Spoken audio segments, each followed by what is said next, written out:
Frater Pietro, Julianus, Petronum, Santos, Miroslav, Vladimir, and all the rest.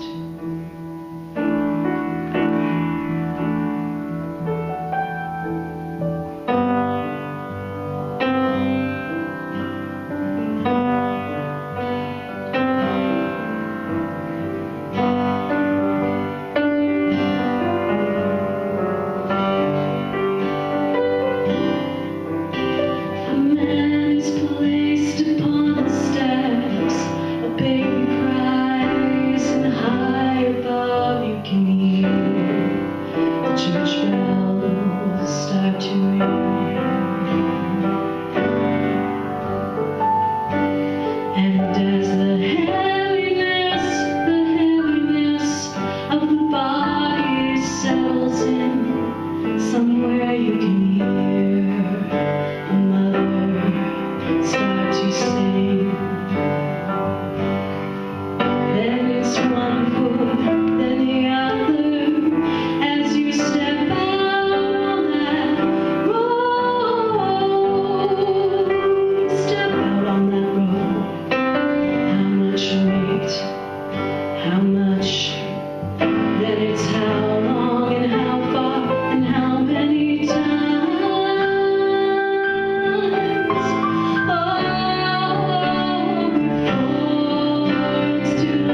between my brother and I.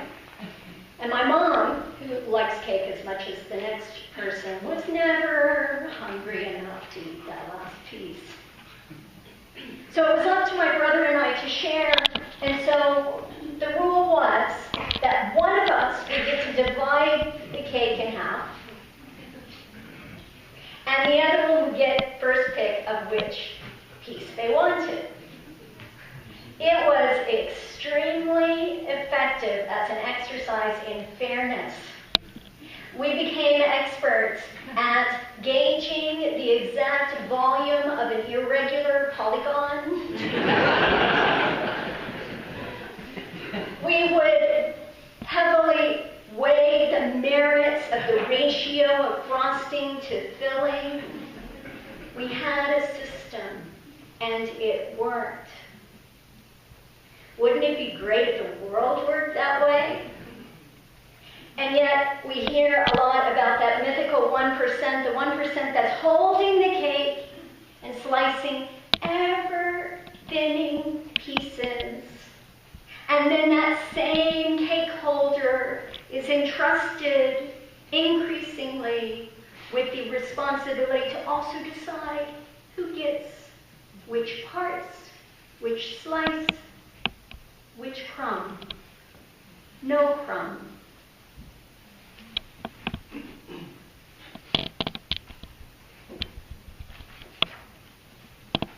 Economic inequality is a threat. It's a threat to our democracy, a threat to peace. It's a threat to our humanity. When the people holding the cake dole it out according to their appetites and are ruled by a fear of scarcity. So in response, what do we Unitarian Universalists do? What are we called to do? And I think one of the first spiritual practices we can engage in is to practice privilege.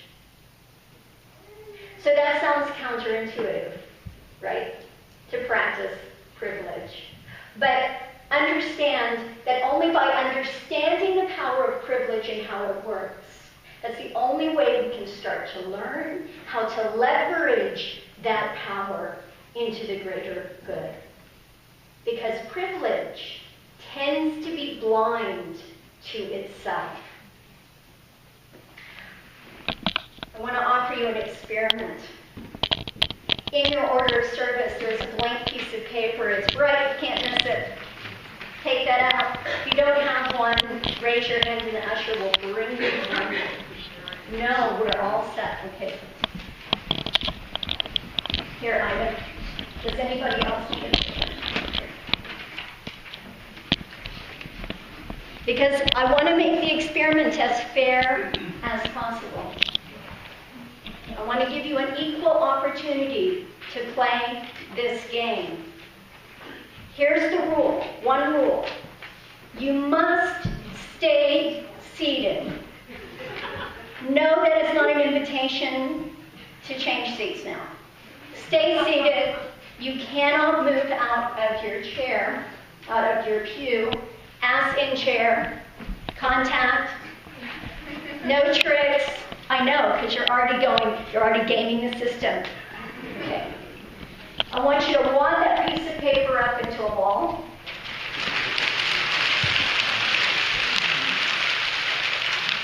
Now, when I say go, I want you to throw the paper into the bin.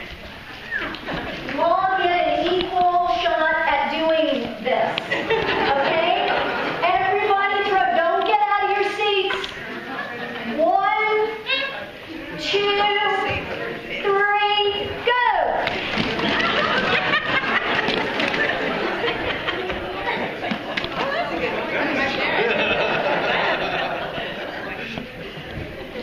Yes, I know that some of you were aiming at me. That is not.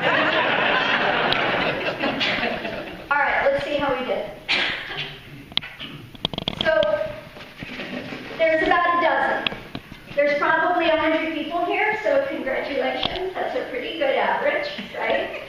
Maybe proven we are generally a people of privilege. Here's what you want. Those of you who made it into the bin, you are going to be, raise your hand if you know you made it into the bin. All right. So those of you who got it into the bin, your rewards are better education, more choice and access to health care. I'm going to give you safer neighborhoods, and I'm going to let you have a higher paying job. Congratulations! Was that fair? Oh, come on. You have the same piece of paper. It's even the same color. Right? I gave away my own piece of paper to Ida so she can play along. Right? You're all in the same room. You're all here. Maybe if you guys had just worked a little harder, maybe practiced throwing a little better, you could have made it into the bin too. It's only fair because you had an equal opportunity. Okay. Second part of the experiment. Now that we trashed the place, if you would please gather a piece of paper around you. I apologize, you might not all be able to reclaim something, but if you reclaim a piece of paper real quick. Did you make it in the bin?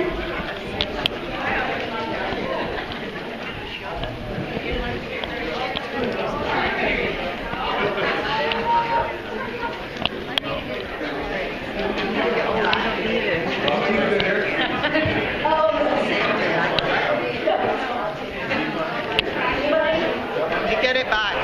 Does everybody have a paper again? There's some more. All right. Experiment part 2.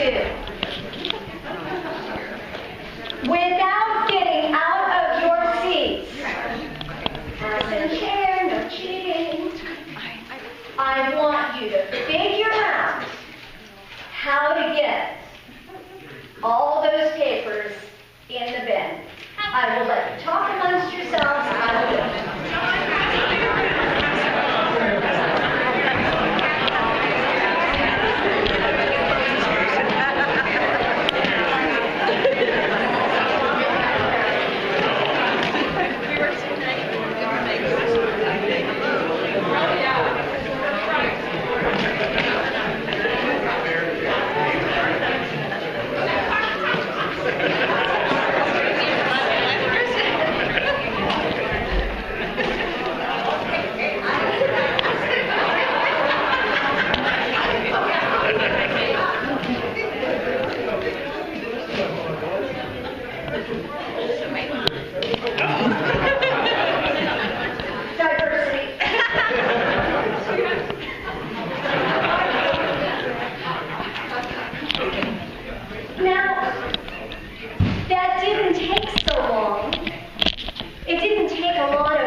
Unitarian Universalists may pray or not, may meditate or not, may chant or not, may go to church or not. But for all those sustaining practices, we understand the world to be in our hands.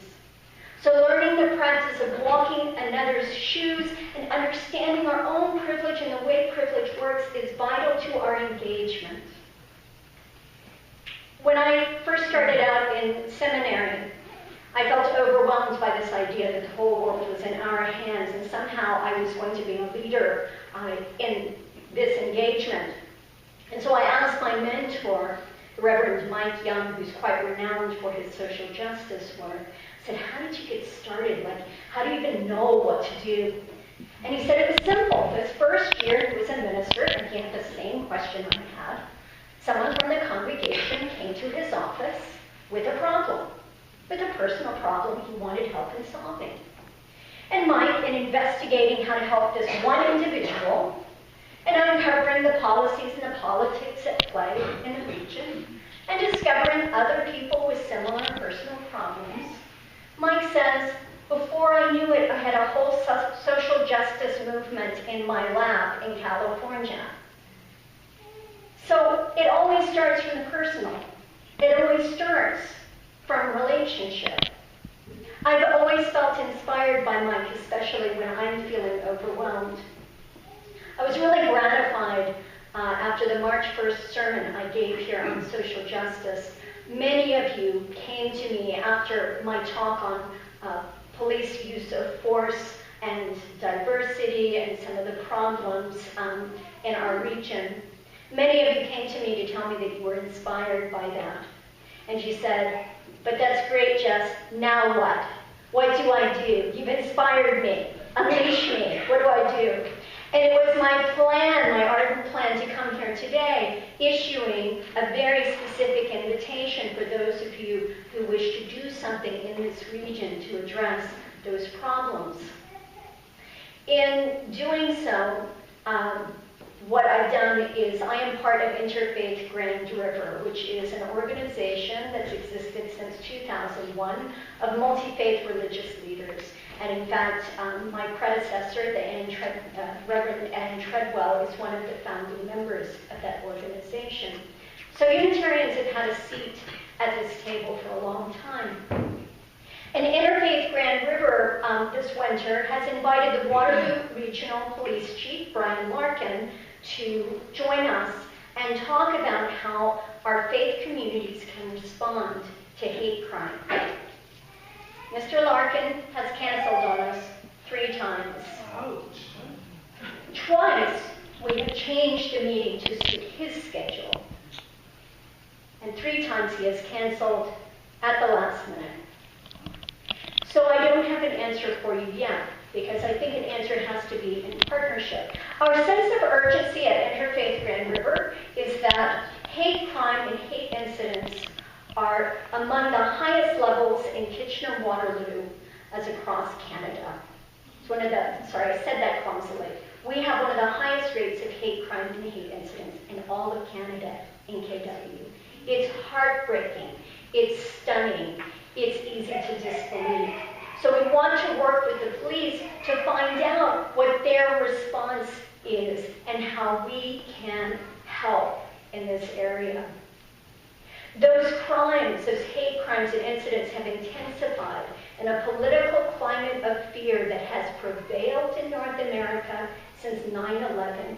It is a political climate that is teaching us to distrust one another.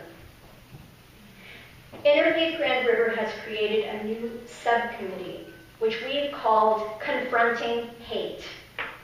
Nice catchy title, right? That would be my doing, because I said all the titles of a group that's meant to diffuse hate crimes, if you start with practicing peace, we just basically sound like we're sitting around having potluck, which is great and is one way to form relationship. But what we want to do is one step further. We want the police to help us understand, first of all, what the police engagement is at the level of a hate incident that is harassment.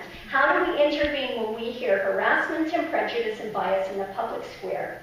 And how can they help us empower people like me and like you to actually confront it at its source before that kind of hate turns into vandalism or into violence? So this is the plan, and we have invited the hate crimes unit of the police force to come talk to our subcommittee, and we have written to the police board to inquire when the police chief might make interfaith leaders, which includes 8 Muslim leaders at the table, a priority. Please stay tuned, and I will be bringing you more information. once we've organized a response. A response, thank you.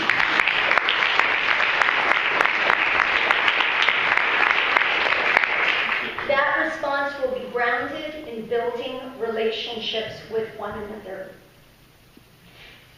All of this is grounded in wisdom from the Judaic teachings. Judaism teaches tikkun olam, that is, the heed to repair the world, to heal the world. There's a great story illustrating tikkun olam. It is quite a studious man who loves nothing more on a Sunday than to sit with his newspaper. And he just wants to spend hours in his study poring over the pictures and the graphs and the charts and the news and just enjoy the solitude of study. One catch. There's always a catch. He's got a 5-year-old daughter who loves nothing more than to distract her dad while he's trying to read the newspaper. And he's trying everything to redirect her, to make promises, to keep her quiet, to give himself a little respite. Well, one Sunday, he has an idea. He opens the travel section of the newspaper, and there's a map of the world. And he thinks, this is great. So he tears the map out of the newspaper, and he tears the map into tiny little pieces. And he calls his daughter to him and says, I have a game. Here's some tape, and here's this collection of tiny little pieces. It's a puzzle. Go put it together, and I promise, when you've finished assembling the map of the world, I'll stop reading the newspaper and I will play with you the rest of the day. She goes bustling off with her tape for pieces, and he settles in for what's going to be hours of solitude. 5 minutes later, she comes back. And it's all taped together. And he rolls his eyes and he thinks, oh, you know, she's given up. She got bored. She just assembled them in any sort of order, right, just to get it done. But he looks at the map and it's perfectly assembled. So he looks at his 5-year-old daughter and says, how did you figure this out so fast? And she goes, oh, Daddy, it was easy. I just turned to the back. There's a picture of a person on the back. I know what a person looks like. So I made the person whole. And the whole world came together.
heartened by the words of James Luther Adams, who said, "Every personal problem is a social problem. Every social problem is a personal problem." The premise today is that our spiritual practice is rooted in social justice, in acknowledging the power of privilege and learning how to use that privilege as leverage to help all of those in other shoes, making sure, of course, we all have a pair of shoes to walk in. And the primary practice of this is through relationship building across our differences.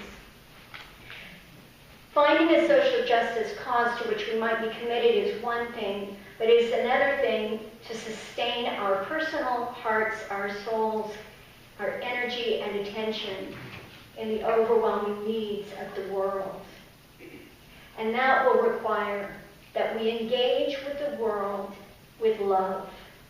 Not the fuzzy Valentine's Day card, Mother's Day greeting sentiment love, but rather the love that is known as reverence. You can think of the word reverence as meaning that deep-seated, rooted love that is the awe and wonder of acknowledging our need for one another, our deep interconnectedness, and here's the word we often forget, interdependence on each other, on our communities, and at the planet as a whole. We sustain our personal lives by embodying a personal practice of love. My colleague Rebecca Parker explains that we need love first. She writes, 5 days after Hurricane Katrina, American President Bush toured some of the devastation in the Gulf Coast, and he said this was a time for people to love their neighbors as themselves. His comment suggests a view of love as a gesture of kindly help when the situation has become horrendously dire. Such a view of love is not sufficient. Maybe in the end, love will save us all, but love has a much better chance in the beginning. Loving our neighbor implicates us in loving the whole network of life. Science has given us photographs of Earth from space. We can see we are one blue globe wreathed with clouds. Even the rocks are part of a complex flow of elements that fold down into a molten core and rise again. We dwell in our cities and towns on a living, breathing planet molded by transforming fire, flowing waters, the exhalations of trees, and the inbreathing of animals. This interconnectedness of all things calls for wisdom, calls for reverence. We cannot trample this landscape of life as ignorant fools and expect to be safe. We cannot turn from our bonds and obligations for and with one another and expect everyone to be okay. We cannot love after the fact and expect love to be able to save life. We need to love from the start, not as an emergency strategy when everything has gone wrong. We need to love our neighbors as ourselves through economic systems that pay a living wage for labor instead of indulging in policies that allow the rich to get richer and the poor to get left behind when a storm comes. We need to love the world through reverence that fosters observant attention to the intricate relationality of life. It is not sufficient to relegate love to a few moments of sentiment or to celebrate it in effusive accolades about compassion. It is not sufficient to expect love to be the domestic help that will wipe the tears from the eyes of children living in the house of a cruel master. It is not enough to address injustice in the moment. The whole pathway, the entire road must be just. If we can learn to love first, not last, then love may save us.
the wind, herding cats, shoveling feathers.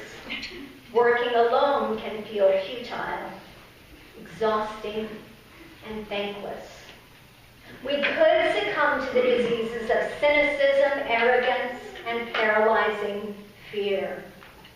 But together, with other committed souls, our single effort is magnified. This is the hope of being connected with a congregation. When we stand together, take brave action, the impact is fortifying. When we are able to say as a group that we have sponsored refugees and school children, we built homes, warming hands and hearts, saving seeds and feeding families, giving shelter from the storms of the tempests of injustice. We must answer fear with hope, must counter cynicism with active support, must speak truth to power, must confront hate in the public square where we witness it. To continue to dream and not despair, then we have done something worthy. This is our faith, that we understand that what we do matters, and it matters profoundly. And after all, what's the alternative? To give up? Do so and there will be no one left to either thank or blame. So go ahead and let each of us be the bee in the bonnet that disrupts the parade. Be the gadfly buzzing around the crowns of kings. Be the ants carrying away the picnic basket. Be the raindrop whose persistent course carves canyons for mountaintops. Be the single snowflake, knowing that among many you can shut down the mighty flow of traffic on the 401. Be a virus, a love contagion, remembering that love is as infectious as hate, that hope is as motivating as fear. Be the flea that bites the bottom of the Pope in Rome. Be the slender stem a single flower may push up through a concrete sidewalk, cracking its seeming impenetrable crust. Be the beacon, a lighthouse flashing across the shadow of vast seascape. Be the beam of one single candle that devastates the darkness, pierces it through. Be the light, I say. Be the light, and behold the difference we make together in the darkness. Let this be our commitment. Let us be bold in its practice as we commit to put the whole self in